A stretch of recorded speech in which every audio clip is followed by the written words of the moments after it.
Hi, I'm James Hamilton from Stumpy Nubs Woodworking Journal, and this is the perfect fit dado jig for your handheld router.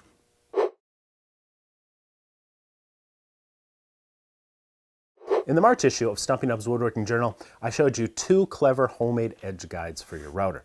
You can check that out over in the archives at stumpynubs.com if you haven't seen that issue yet. Believe me, you're going to want to check it out.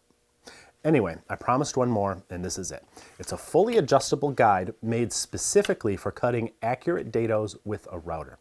It was inspired by one I saw in a woodworking magazine some time ago, with a few of my own modifications, which I think make it a little more versatile.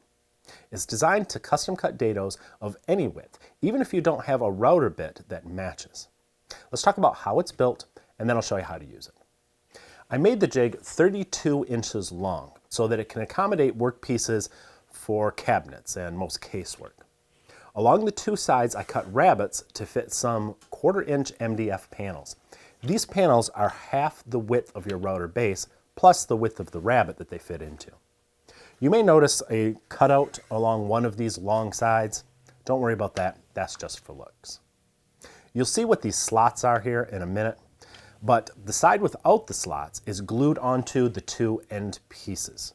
It's important that you make sure everything is square before the glue dries. After all, you want your jig to be accurate when it's done. The side with these slots is attached by means of a couple of carriage bolts. This makes it possible to open and close the clamping mechanism and then lock it in place. After I built this jig, I decided that my slots needed to be a little bit longer, so now it will accommodate up to 1.5 inch stock. The last step you need to take is to put a 1/2 inch bit in your router, clamp the jig down, and then run the base on top of these MDF panels, with the edge of the base up against one of the 2 side fences. You're going to run up one side and then down the other side. And that will trim the MDF to its final width to match that router and that bit. I know this sounds a little bit confusing, but you'll see why we did this after you see how the jig works. You're probably also wondering about all these dimensions. Well, here they are. Just take a screenshot and print it out. If you'd rather have step-by-step instructions with photos and all that good stuff, we may make that available on our website for a small fee later. Again, what makes this jig so handy is you don't have to use a router bit that precisely matches the dado you wish to cut. All you do is slip the workpiece that you wish to fit into the dado into the jig and then lock down the clamping mechanism.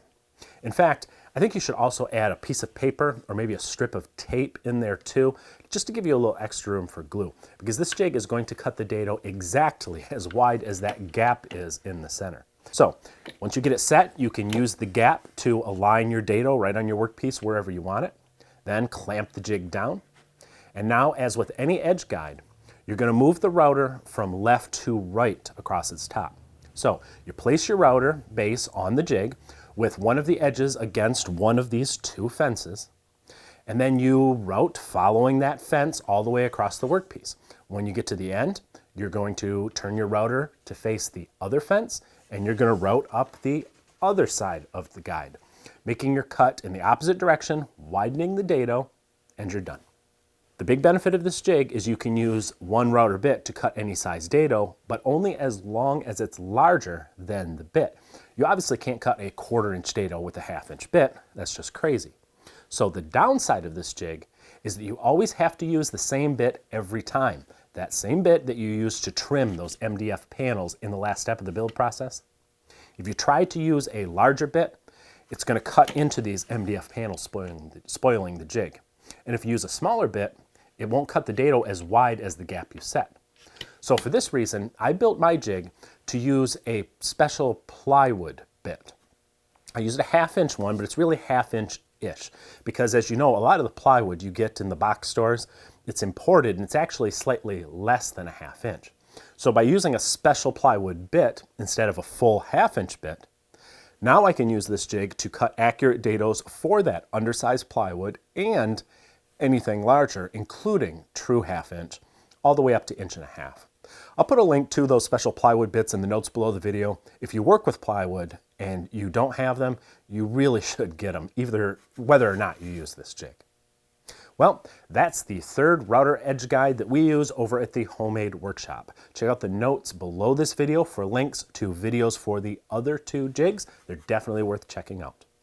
For more woodworking tips, tricks, and tutorials designed to make you a better woodworker, check out the new issue of Stumpy Nubs Woodworking Journal. You can read and subscribe for free at stumpynubs.com. Happy dadoing!